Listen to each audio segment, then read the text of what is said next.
Hey everyone, welcome back to the channel. And today we will start the new chapter for the class 12th, that is therapeutic approaches. और इसमें हम बहुत सारी चीज़ों को discuss करेंगे और इन चीज़ों में हम देखेंगे कि जो साइको डायनेमिक थेरेपी है वो किस तरीके से काम करती है, दैट इज फ्रूड अप्रोच। तो सबसे पहले हम ये जानते हैं कि इसमें ये सब चीज़ें होती क्या है। So now we have to discuss what is nature and process of psychotherapy. Okay. तो साइकोथेरेपी का मतलब ये नहीं होता कि कोई इंसान पागल है, या फिर देखो, थोड़ा सा भी अगर कोई मेंटल इलनेस है तो वी कैन क्योर दैट। तो साइकोथेरेपी का नेचर, ये करेक्टरिस्टिक ये बताता है कि कैसे हम ये कह सकते हैं कि कैसे काम करता है, ठीक है। और इसका बेसिक अप्रोच क्या है। तो इसके बेसिक अप्रोच में आपकी इंटरैक्टिव प्रोसेस क्या है, मतलब ये थेरेपिस्ट और पेशेंट के बीच में एक टू वे इंटरैक्शन है। पेशेंट अपने थॉट्स, फीलिंग्स और प्रॉब्लम्स को शेयर करता है, थेरेपिस्ट गाइड करता है, ठीक है। तो प्रॉब्लम फोकस्ड होनी चाहिए, मतलब कि जो आपकी साइकोथेरेपी का जो मेन एम है वो साइकोलॉजिकल प्रॉब्लम्स का सॉल्यूशन होना चाहिए, जैसे कि anxiety, depression, phobias, OCD, relationship issues like that. तो थेरेपी का क्लियर गोल होता है कि जैसे मैलएडेप्टिव बिहेवियर को चेंज करना या पॉजिटिव थिंकिंग को डेवलप करना। दूसरी बात, कुछ थेरेपीज शॉर्ट टर्म, कुछ थेरेपीज लॉन्ग टर्म में देखी जाती हैं, कुछ स्ट्रक्चर पर डिपेंड करती हैं, कुछ थेरेपी की टाइप पे डिपेंड करती हैं। तो जो प्रोसेस होते हैं उसमें बहुत सारी चीजें इन्वॉल्व होती हैं। तो they are the goal oriented professional relationship and they are safe and confidential. So don't worry, अगर आपने अपनी चीजों को शेयर किया है, अगर पेशेंट की पर्सनल लाइफ और इमोशन सिक्योर रहते हैं, तो कॉन्फिडेंशियलिटी इज अ साइकोथेरेपी का एक मेन कॉन्सेप्ट बना रहता है। क्योंकि आपने भी कोई बात अपनी शेयर करी है किसी से, you don't want to share with anyone else, so your all the data will be secure to the psychologist. Okay, so there are the process of the psychotherapy. अब ये क्या है, देखो, साइकोथेरेपी एक स्टेप बाय स्टेप प्रोसेस होता है जिसमें therapist patient की हेल्प करता है अपनी प्रॉब्लम्स को कहीं ना कहीं समझने में, ठीक है। तो these are some initial and we have to discuss that. देखो, सिंपल सी बात है, इसमें होता है आपका इनटेक, जिसे आप असेसमेंट भी बोलते हो, मतलब कि इनिशियल स्टेज भी होती है ये। थेरेपिस्ट पेशेंट के बैकग्राउंड, सिम्टम्स, पर्सनालिटी और मेंटल स्टेट को इवेल्युएट करता है, ठीक है। दूसरी बात, टूल्स हो गए, इंटरव्यूज हो गए, क्वेश्चनर्स हो गए और साइकोलॉजिकल टेस्ट के थ्रू वो पहले राउंड को चेक करता है कि जो पर्सन है वो किस माइंडसेट में है, ठीक है। फिर वो इस्टेब्लिश करता है relationship, that is the rapport building, ठीक है।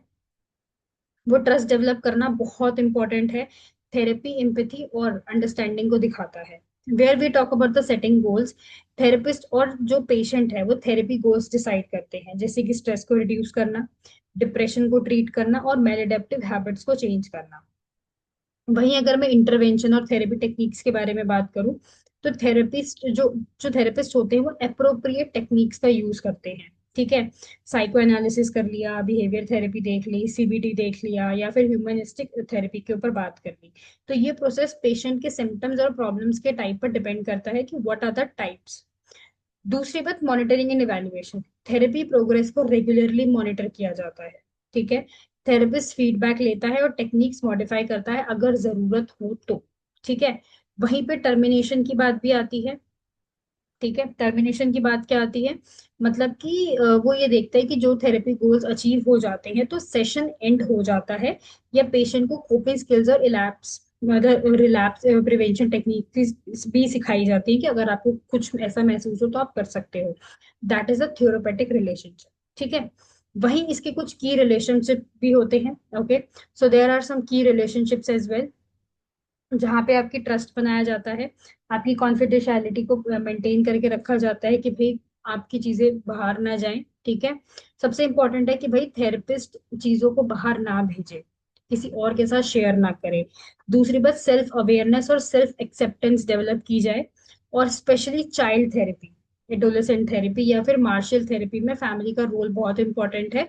Parent guidance for child behaviour is very very important. Okay, so ये म्यूचुअल सपोर्ट और सोशल लर्निंग भी प्रोवाइड करता है, और अवेयरनेस कैंपेन्स और वर्कशॉप्स में मेंटल अवेयरनेस को एक फोकस में रखा जाता है। So in the examination you had to mention all these point in a very appropriate way, so that कि एग्जामिनर को ये लगे कि आपके एक एक पॉइंट बिल्कुल क्लियर है। दूसरी बात, साइकोथेरेपी सिर्फ टेक्निक्स या सेशंस का नाम नहीं है, ठीक है, ये की रिलेशनशिप्स को भी स्ट्रॉन्ग करता है, उनकी थेरेपीज को सक्सेस देता है। तो therapist is patient, patient is self, और patient is equal to peer, family, relationship का बैलेंस बहुत जरूरी है, ठीक है। So next thing, there are some models explaining the therapeutic relationship. देखो, अब इसके कुछ मॉडल्स भी होते हैं, उनको भी हम समझ लेते हैं, हम डीप में नहीं जाएंगे, थोड़ा सा इसके ऊपर से चीजों को समझेंगे पहले। देखो, साइकोडायनेमिक मॉडल क्या है, they are based on the Freud के साइको एनालिसिस पे, ठीक है। पेशेंट रिलेशनशिप अनकॉन्शियस कॉन्फ्लिक्ट्स को एक्सप्लोर करने के लिए यूज किया जाता है। दूसरी बात, इसके की फीचर्स भी होते हैं, दे आर ट्रांसफेरेंस, मतलब कि पेशेंट अपने पास रिलेशनशिप के फीलिंग्स थेरेपीज पर प्रोजेक्ट करता है, थेरेपिस्ट अपने फीलिंग्स को मैनेज करता है, और सबसे बड़ी बात है, अनकॉन्शियस जो इश्यूज हैं उनको कॉन्शियस लेवल पर लेकर जाता है, ठीक है। वहीं दूसरा है आपका ह्यूमनिस्टिक अप्रोच। अब ये क्या है, देखो, पेशेंट की ग्रोथ और सेल्फ एक्चुअलाइजेशन पर थेरेपिस्ट का रोल है कि वो सपोर्टिव इन्वायरमेंट को क्रिएट करे। दूसरी बात, अनकंडीशनल पॉजिटिव रिगार्ड, मतलब कि थेरेपिस्ट जो है वो पेशेंट को जज नहीं करता। सेकेंड थिंग, थेरेपिस्ट पेशेंट के पर्सपेक्टिव को जेन्युइनली समझता है, थेरेपिस्ट अपना रियल सेल्फ शो करता है। तो पेशेंट का सेल्फ अंडरस्टैंडिंग और पर्सनल ग्रोथ को इस पॉइंट में इनहेंस किया जाता है। वहीं तीसरी अप्रोच है आपकी बिहेवियर और द सीबीटी। देखो, प्रॉब्लम बिहेवियर को मॉडिफाई करना, पेशेंट रिलेशनशिप टेक्निक और लर्निंग प्रिंसिपल पर बेस्ड होती है। तो पॉजिटिव रीइंफोर्समेंट और सिस्टमैटिक डिसेंसिटाइजेशन, मतलब कि रिलेशनशिप सपोर्टिव बट डायरेक्टिव और गोल ओरिएंटेड, जहां पे आप मैलएडेप्टिव बिहेवियर को चेंज करते हो। अच्छा, मैं आपसे सीबीटी के बारे में, देखो सीबीटी क्या है। CBT is a relationship between a collaborative और स्ट्रक्चर्ड, मतलब कि थेरेपिस्ट और patient together will have to identify कि नेगेटिव थॉट्स और उन्हें रिप्लेस करना, ठीक है। एक्टिव पार्टिसिपेशन, होमवर्क असाइनमेंट और द प्रैक्टिस, और कॉग्निटिव रीस्ट्रक्चरिंग प्लस बिहेवियर का मॉडिफिकेशन, ठीक है। तो वहीं अगर मैं आपसे बात करूं इंटरैक्टिव मॉडल के बारे में, देखो थेरेपिस्ट हमेशा मॉडल्स को कंबाइन करके ही यूज करते हैं। तो डिपेंड करता है कि पेशेंट की प्रॉब्लम कैसी है, वो कभी भी एक मॉडल पर पूरी तरीके से रिलाई नहीं करते, तो वो दो तीन मॉडल्स को उठाते हैं and then they will conclude all the things.